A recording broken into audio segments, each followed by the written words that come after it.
Hello beautiful people, welcome back to government set and manifestation. ಎಲ್ಲರೂ ಹೇಗಿದ್ದೀರಾ? I hope ನೀವು ಎಲ್ಲ ತುಂಬಾ ಚೆನ್ನಾಗಿದ್ದೀರಾ ಅಂತ ಅನ್ಕೊಳ್ತೀನಿ. If you are new to my channel, do subscribe. So ಈ ಒಂದು ವಿಡಿಯೋದಲ್ಲಿ ಲಾ ಆಫ್ ಅಸಂಪ್ಷನ್ ನ ತುಂಬಾ ಜನ ಕೇಳ್ತಿದ್ರಿ ಅಲ್ವಾ? ಯಾಕಂದ್ರೆ ಹೊಸಬ್ರು ಯಾರು ಜಾಯ್ನ್ ಆಗಿದ್ರಿ ಅವರು ಯಾವಾಗ್ಲೂ ಕೇಳ್ತಿರ್ತಾರೆ, ಏನಿದು ಲಾ ಆಫ್ ಅಸಂಪ್ಷನ್, ಏನಿದು ಲಾ ಆಫ್ ಅಸಂಪ್ಷನ್ ಅಂತ. ಸೊ ನೋಡಿ, whatever you assume to be true, ನೀವು ಏನು ಇಮ್ಯಾಜಿನೇಷನ್ ನ ಮಾಡ್ತೀರಾ, ನೀವು ಏನು ಕಲ್ಪನೆನ ಮಾಡ್ತೀರಾ, ಅಸ್ಯೂಮ್ ನ ಮಾಡ್ತೀರಾ ಅಲ್ವಾ? ಸೊ ಅದು ನಿಮ್ಮ ರಿಯಾಲಿಟಿಲಿ ವ್ಯಕ್ತ ಆಗುವಂಥದ್ದು. Suppose if you think you are lucky, ಏನ್ ಮಾಡುತ್ತೆ ಲೈಫ್ ಅದು ಶೋ ಅಪ್ ನ ಮಾಡ್ತಾ ಇರುತ್ತೆ. ಇಫ್ ಯು ಅಸ್ಯೂಮ್, ನೀವೇನಾದ್ರೂ ನನಗೆ ಒಂದು ಲೈಫ್ ಇಷ್ಟ ಇಲ್ಲ, ಅನ್ವಾಂಟೆಡ್ ಲೈಫ್ ಅಂತ ನೀವು ಆ ಥರ ಏನಾದರೂ ಥಿಂಕ್ನ ಮಾಡ್ತಿದ್ರೆ ಏನ್ ಮಾಡುತ್ತೆ, ಅದನ್ನ ಲೈಫ್ ಪ್ರೂವ್ನ ಮಾಡುತ್ತೆ. ಸೊ ನಿಮ್ಮ ಒಂದು ಇನ್ನರ್ ಅಸಂಪ್ಷನ್, ಇನ್ನರ್ ಬಿಲೀಫ್ ಯಾವ ರೀತಿ ಇರುತ್ತೆ, ಸೊ ಅದೇ ರೀತಿ ಔಟರ್ ವರ್ಲ್ಡ್ ಅಲ್ಲಿ ರಿಫ್ಲೆಕ್ಟ್ ಆಗುವಂಥದ್ದು. ಸೊ ನೀವು ಯಾವಾಗ್ಲೂ ಏನ್ ಮಾಡಬೇಕು, ನಾನ್ ಸಕ್ಸಸ್ಫುಲ್ ಆಗಿದ್ದೇನೆ, ನನ್ನ ಒಂದು ಜೀವನ ತುಂಬಾ ಚೆನ್ನಾಗಿ ನಡೀತಿದೆ, ಈ ರೀತಿಯಾಗಿ ನಿಮ್ಗೆ ಏನ್ ಬೇಕಾಗಿದೆ ಅದ್ರ ಬಗ್ಗೆ ಅಷ್ಟೇ ನಿಮ್ಮ ಸಂಪೂರ್ಣ ಗಮನ ಇರಬೇಕು. ಅದ್ರ ಬಗ್ಗೆ ಅಷ್ಟೇ ನಿಮ್ಮ ಥಿಂಕಿಂಗ್ ಪ್ಯಾಟರ್ನ್ಗಳು ಇರಬೇಕು. ನನ್ನ ಪ್ರೀವಿಯಸ್ ವಿಡಿಯೋದಲ್ಲಿ ನಾನು ಇದ್ರ ಬಗ್ಗೆ ಡೀಟೇಲ್ ಆಗಿ ತಿಳಿಸಿದ್ದೀನಿ. ಆ ವಿಡಿಯೋಸ್ಗಳನ್ನ ವಾಚ್ ಮಾಡಿ.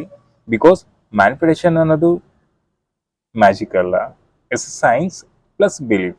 ಅರ್ಥ ಆಗ್ತಿದಿಲ್ಲ ನಿಮ್ಗೆ? ಅಂದ್ರೆ ನಿಮ್ಮೊಂದು ನಂಬಿಕೆಗಳು ಬಲವಾದಾಗ, ನಿಮ್ಮ ಅಸಂಪ್ಷನ್ಗಳು ಬಲವಾದಾಗ, ನಿಮ್ಮ ಯೋಚನೆಗಳು ಬಲವಾದಾಗ ನ್ಯೂರಲ್ ಪಾತ್ವೇಸ್ಗಳು ಕ್ರಿಯೇಟ್ ಆಗ್ತಾ ಇರುತ್ತೆ, ಹೌದಲ್ವಾ? ಅಂದ್ರೆ ನೀವ್ ಯಾವ್ದನ್ನ ರಿಪೀಟೆಡ್ ಆಗಿ ಹೆಚ್ಚು ತಗೊಂತೀರಾ, ಯಾವ್ದು ನಿಮ್ಮ ಥಾಟ್ಸ್ಗಳು ಡಾಮಿನೆಂಟ್ ಆಗುತ್ತೆ, ಆ ಥಾಟ್ಸ್ಗಳು ಏನಾಗುತ್ತೆ, ನಿಮ್ಮ ಸಬ್ ಕಾನ್ಸಿಯಸ್ ಅಲ್ಲಿ ಡೀಪ್ ಅಲೈನ್ಮೆಂಟ್ ಆಗುತ್ತೆ. ಸೊ ಅದು ಆದಾಗ ಏನಾಗುತ್ತೆ, ನಿಮ್ಮೊಂದು ಹೊರಗಿನ ಲೈಫಲ್ಲಿ ರಿಫ್ಲೆಕ್ಟ್ ಆಗುತ್ತೆ. ಅಂದ್ರೆ ಈ ಒಂದು 3D ವರ್ಲ್ಡ್ ಅಲ್ಲಿ ಶೋ ಅಪ್ ಆಗುತ್ತೆ. ಅಂದ್ರೆ ನಿಮ್ಮೊಂದು ಅಸಂಪ್ಷನ್ ಏನಿದೆ ಅದು ಡಾಮಿನೆಂಟ್ ಆಗುತ್ತೆ. ಆ ಒಂದು ಡಾಮಿನೆಂಟ್ ಥಾಟ್ಸ್ ನಿಮ್ಗೆ ರಿಸಲ್ಟ್ಸ್ ನ ಕೊಡುವಂಥದ್ದು. Your outer world just a mirror of your inner belief and inner assumption.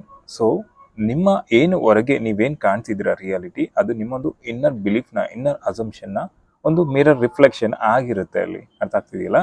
ಅಂದ್ರೆ ನಿಮ್ಮ ಒಳಗೆ ಏನನ್ನ ನೀವು ಹಾಕೊಂತೀರಾ, ನೀವೇನ್ ನಿಮ್ಮ ಒಂದು ಯೋಚನೆಗಳನ್ನ ಏನ್ ಹಾಕೊಂತೀರಾ, ಸೊ ಅದು ಅಲ್ಲಿ ರಿಫ್ಲೆಕ್ಟ್ ನ ಆಗುವಂಥದ್ದು. So don't chase reality, assume new identity. ನೀವು ರಿಯಾಲಿಟಿನ ಚೇಸ್ನ ಮಾಡೋದಲ್ಲ. ಅರ್ಥ ಆಗ್ತಿದೆಯಲ್ಲ? ಸೊ ನಿಮ್ಮ ಒಂದು ನ್ಯೂ ಐಡೆಂಟಿಟಿನ ನೀವು ಕಂಡ್ಕೊಳ್ಳುವಂಥದ್ದು.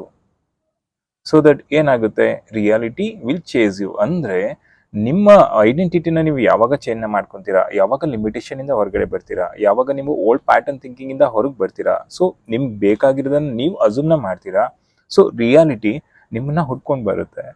ಈ ರೀತಿಯಾಗಿ ನೀವು ಯಾವಾಗಲೂ ಹೇಳ್ಕೊಂತ ಬನ್ನಿ, I assume love flows to me, I assume I am successful, I assume money comes to me, I assume success is mine. ಈ ಒಂದು ಪಾಸಿಟಿವ್ ಅಫರ್ಮೇಷನ್ ನ, ಪಾಸಿಟಿವ್ ಸ್ಟೇಟ್ಮೆಂಟ್ ನ ನೀವು ಹೆಚ್ಚು ಹೇಳ್ಕೊಂತ, ಸೊ ನೀವೊಂದು ಪಾಸಿಟಿವ್ ಅಲೈನ್ಮೆಂಟ್ ಆಗುತ್ತೆ. ನಿಮ್ಮ ಒಂದು ಲೈಫಲ್ಲಿ ನೀವೇನ್ ಬೇಕೋ ಅದನ್ನ ಪಡಿತೀರಾ. Thanks for watching today's video. ಮುಂದಿನ ಮತ್ತೊಂದು ವಿಡಿಯೋದಲ್ಲಿ ಸಿಗೋಣ. Love you, take care.